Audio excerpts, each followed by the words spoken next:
Before I tell you how the night unraveled, understand this. Some threats are so ugly they don't just hang in the air. They choose a listener, and the wrong listener can turn a whisper into a death sentence. I didn't know that yet when I noticed the way her hand trembled around the stem of her wineglass, or how his smile never quite reached his eyes. The moment that changed everything hadn't happened, but it was already inevitable. If you're drawn to stories about power, silence, and what happens when cruelty meets consequences, take a second to like and subscribe. You'll know very quickly whether you agree with where this is going.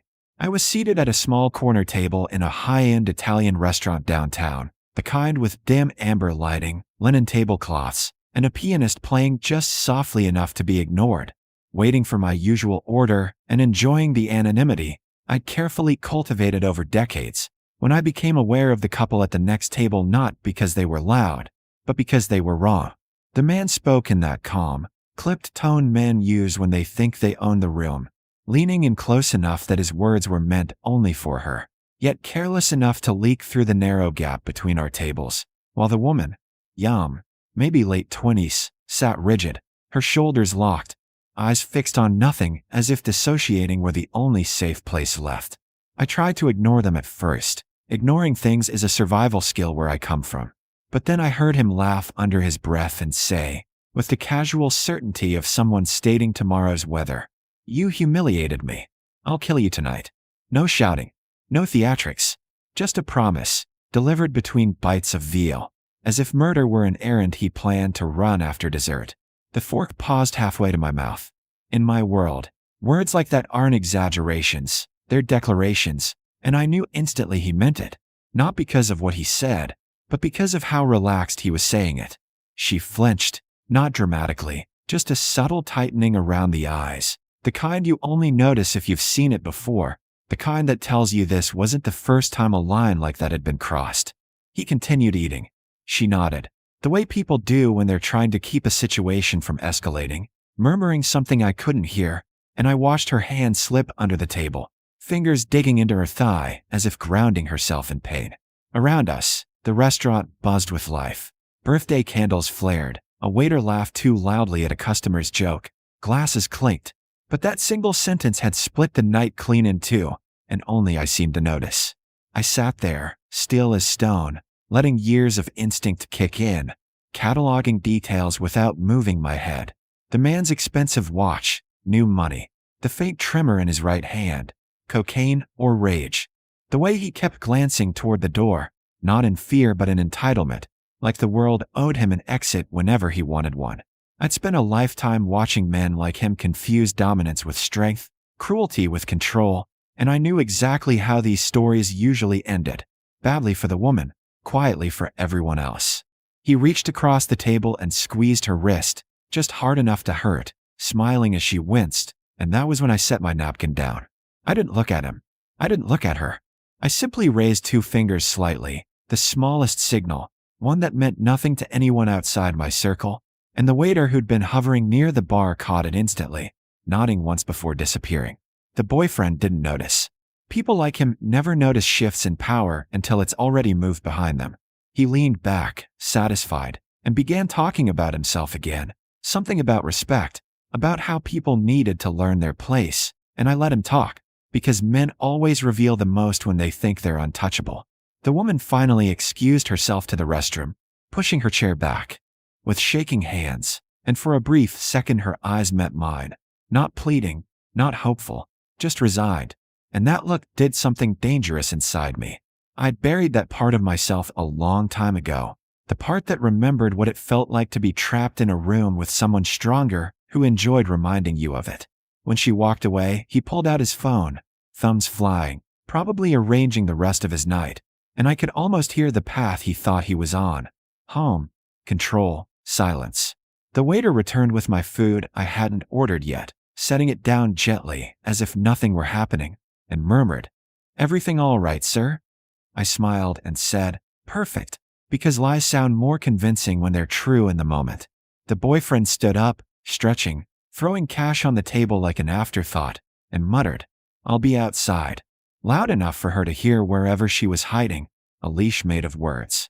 He walked past me, close enough that I caught the sharp scent of cologne and sweat, and for the first time, I looked directly at him. He didn't recognize me. They never do. As the door closed behind him, the pianist missed a note, just one, a tiny discord that felt like foreshadowing, and I took a slow sip of wine, already knowing this was no longer a story about whether someone would intervene, but about how. Part one of my night ended there, with the bill unpaid, the food untouched, and a promise hanging in the cold air outside the restaurant. One that, whether he knew it or not, had just been overheard by the last person he ever should have threatened. By the time I stepped outside, the night had that brittle quiet that only comes right before something breaks. The street washed in amber from the old-fashioned lamps, traffic humming a block away like nothing in the world was wrong. He was standing near the valet stand, phone pressed to his ear, posture loose and confident, laughing as if he hadn't just promised to end a life over dinner. I didn't approach him right away. Impatience is a rookie mistake, and I'd outgrown those decades ago. Instead, I took in the scene the way I always do. Two of my men positioned naturally near the corner, another across the street pretending to smoke.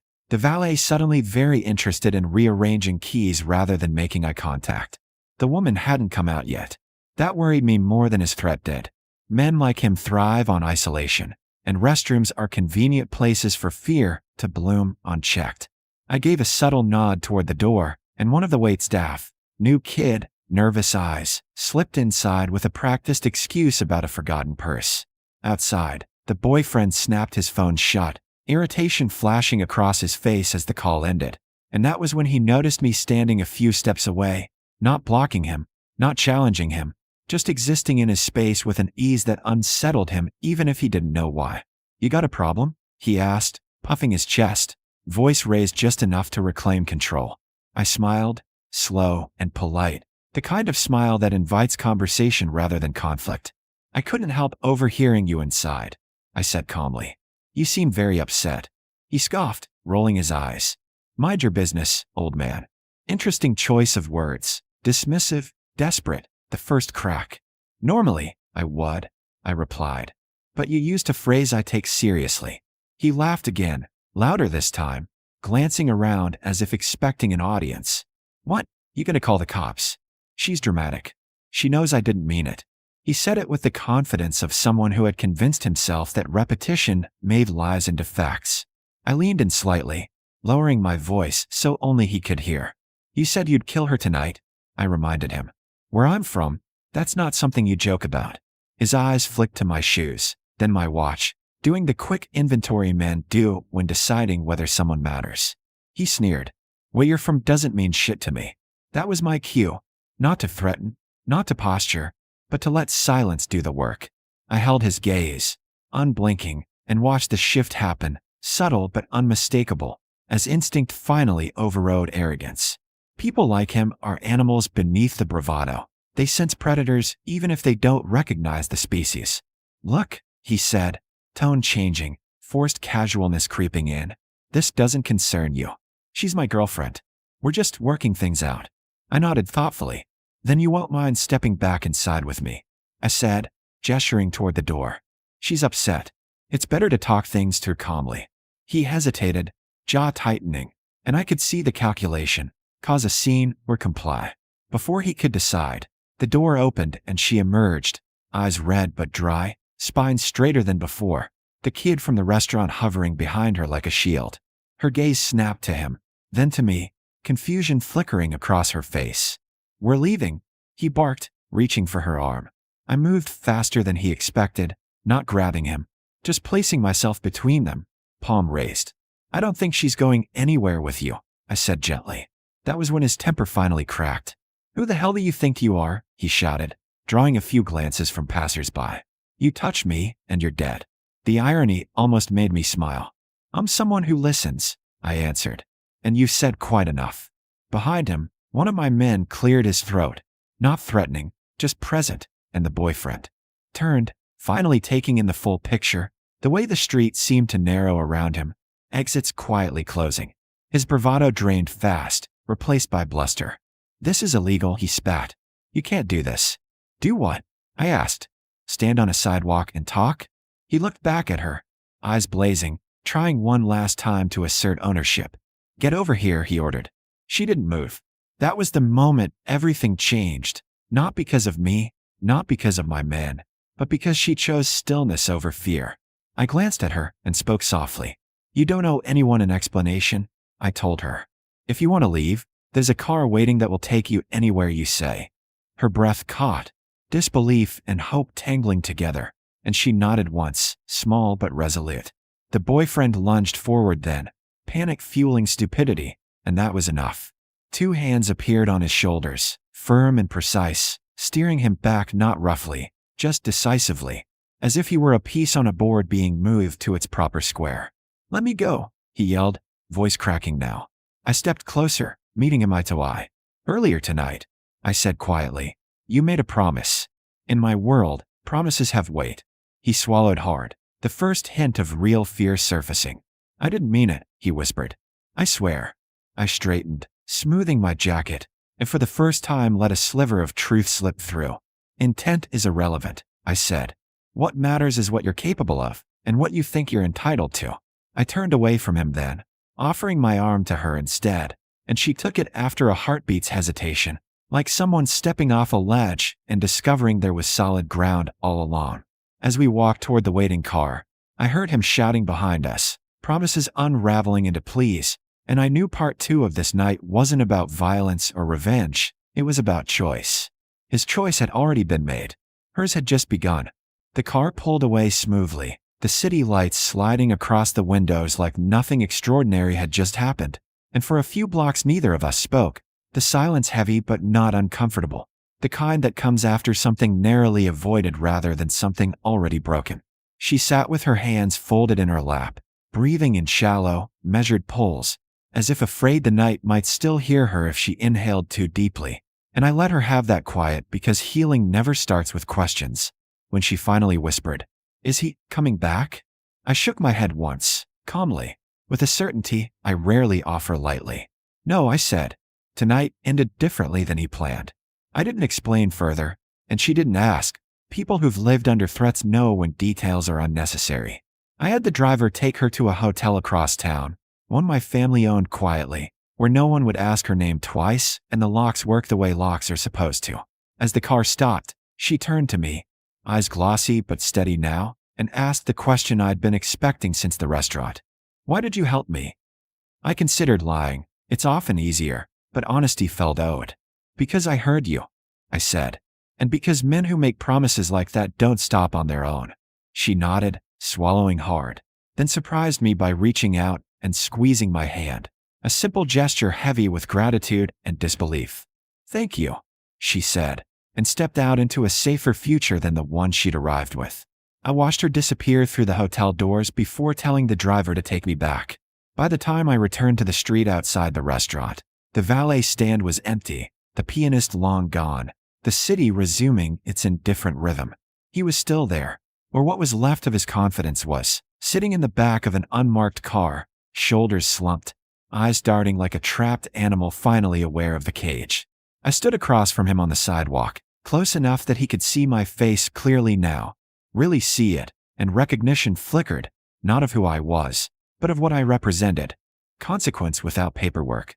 "Please," he said, voice hoarse, the word stripped of entitlement. "I won't touch her again. I'll disappear. I swear." I believed him in the way you believe a storm when it says it's done raging. Temporarily, conditionally.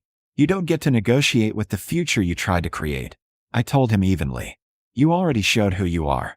He started crying then, quietly, shame and terror leaking out where arrogance used to live, and I felt nothing but a distant sadness for how predictable it all was. I didn't hurt him. I didn't need to. I simply ensured that every path he might take from that night forward led away from her and toward a long lesson in loss. Loss of access, loss of credibility, loss of the illusion that power comes from fear. By morning, his job would be gone, his social circle dissolved, his phone ringing with calls he couldn't return, favors revoked by people who suddenly remembered what he'd always been. Men like him don't need to be destroyed. They need to be made small enough that they can't reach anyone again. When it was done, I walked home alone, the streets quiet, the sky just beginning to pale at the edges, and for the first time that night, I allowed myself to feel the weight of it all. Power is often mistaken for cruelty because cruelty is loud, but real power is restraint, the choice to stop something without becoming it. Somewhere across the city, a woman was sleeping without flinching at footsteps in the hall, and somewhere else, a man was learning that words, once spoken, don't vanish just because you wish them back into your mouth. I poured myself a drink as the sun came up, untouched by celebration or regret, and raised the glass not to vengeance, but to listening, to the simple act of hearing a threat for what it is and deciding that tonight, at least, it would go unanswered.